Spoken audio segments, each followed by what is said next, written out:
nuyu suñu kilifa Cheikh Seydi Mouhamadul Moustapha Sy responsable moral daayiratul Moustarchidine wal Moustarchidat di suñu président parti di jël nuyoo bi di ko teg ci loxo suñu capitaine Mame Cheikh Ahmed Tidiane Sy di ko ziyaara di nuyu les leaders de la coalition Yewwi Askan Wi di nuyu tous les responsables du parti de l'unité et du rassemblement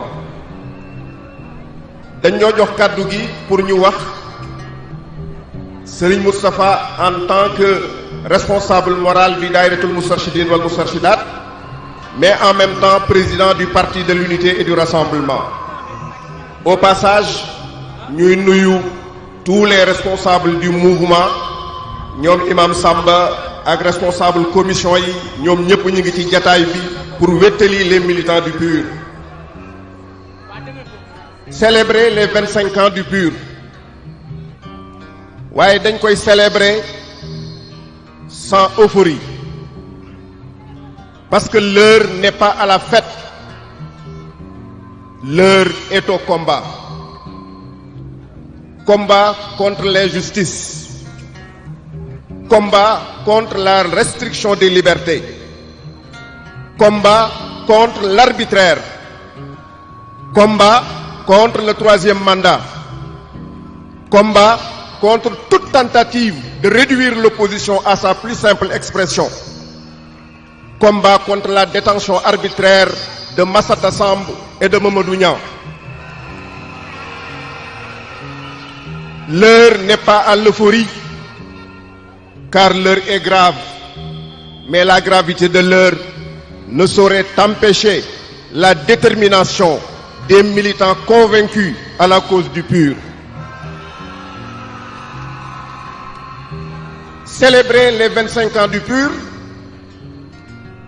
c'est célébrer la vision, la clairvoyance d'un homme d'une classe exceptionnelle. Sa naissance, sa prestance et son éloquence aidant, cet homme a laissé, de par son discours et son parcours, des empreintes indélébiles dans la trajectoire de notre nation. Pourrait-il en être autrement pour un homme qui incarne trois légitimités? Légitimité historique, légitimité intellectuelle, légitimité spirituelle. C'est la somme de ces trois légitimités qui fonde la légitimité politique de Cheikh Seydi Mouhamadul Moustapha Sy. Qui, plus que cet homme, est habilité à parler de politique? Il a fondé son projet de société sur l'humain, car il a très tôt compris qu'à la base de toute transformation sociale, il y a l'homme qu'on ne change pas à coups de décrets, d'arrêtés et d'articles. Il faisait sien le rêve de Martin Luther King qui disait I have a dream that one day this nation will rise up and live on the true meaning of its creed. Je rêve qu'un jour cette nation se lèvera et vivra le vrai sens de son credo. Ce rêve a hanté Serigne Moustapha à son jeune âge. Et quand on a rêvé trop jeune, il se pourrait être qu'on soit le vecteur d'un grand destin. Il a été le vecteur d'un grand destin, un destin qu'il a assumé avec brio et responsabilité. Depuis 1978, de 1978 à nos jours, avec l'avènement du Daïratul Moustarchidine wal Moustarchidat, il n'a jamais baissé la garde. Que de privations, de vicissitudes et de sacrifices consentis pour réorienter une jeunesse égarée et désœuvrée et récupérer des marginaux confinés à la lisière de la société. Que d'agresseurs reconvertis, que d'enfants abandonnés récupérés, que de femmes égarées reprises et réinsérées dans la société à travers le Daïratul Moustarchidine wal Moustarchidat. En un mot, le responsable moral a réussi à mouler et à pétrir des âmes honnêtes que rien ne saurait ébranler. Et de son école sont sortis des hommes et des femmes spirituellement denses, intellectuellement bien formés, moralement valables et socialement utiles. Sa vision politique n'est donc que le prolongement de sa philosophie hautement humaniste. En jetant le pur sur les fonds baptismaux, le 3 février 1998, Serigne Moustapha voulait simplement que les valeurs qu'il a professées au fil des temps impactent profondément et positivement l'arène politique sénégalaise. Dans son entendement, le poids d'un État et son rayonnement sur le plan international ne se mesurent pas uniquement à l'aune de sa démographie ou de son rang économique, encore moins par l'étendue de son territoire. Pour lui, il y a un élément déterminant, c'est la faïda, c'est-à-dire la capacité de l'État à faire prévaloir sa dignité face aux autres. Une manière de dire que les États, à l'instar des individus, sont dotés de personnalité. Et l'État, en dernière analyse, n'est que le reflet des personnes qui l'incarnent. C'est dire que la politique est très sérieuse pour être laissée aux simples politiciens. Le nom du Parti de l'Unité et du Rassemblement en dit long sur la vision holistique et le rôle unificateur et fédérateur du président Cheikh Seydi Mouhamed El Moustapha Sy. Parti de l'Unité et du Rassemblement. Unité autour de l'essentiel.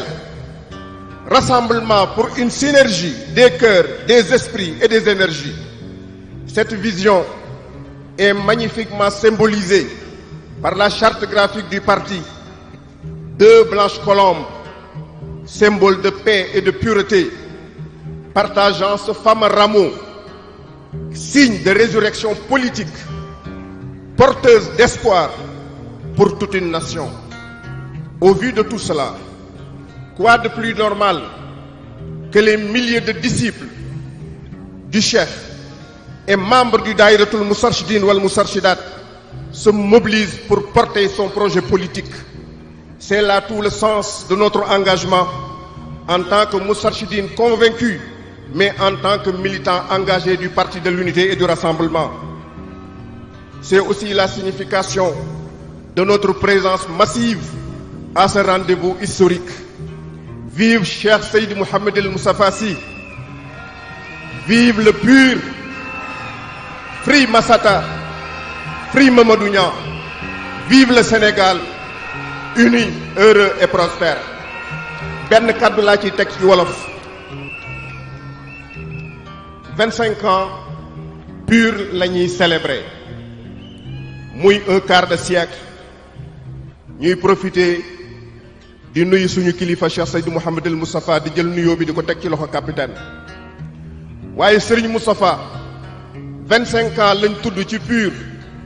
waaye da ngay tudd 50 ans yu mu passé ci defar nit, ci defar société, ci jàngale, ci tëgg jikko ba tey jii mu am ay nit ay jigéen ak i góor yoo xam ne foo leen yóbbu valeurs yi ñu incarné mën nañ cee soppi réew.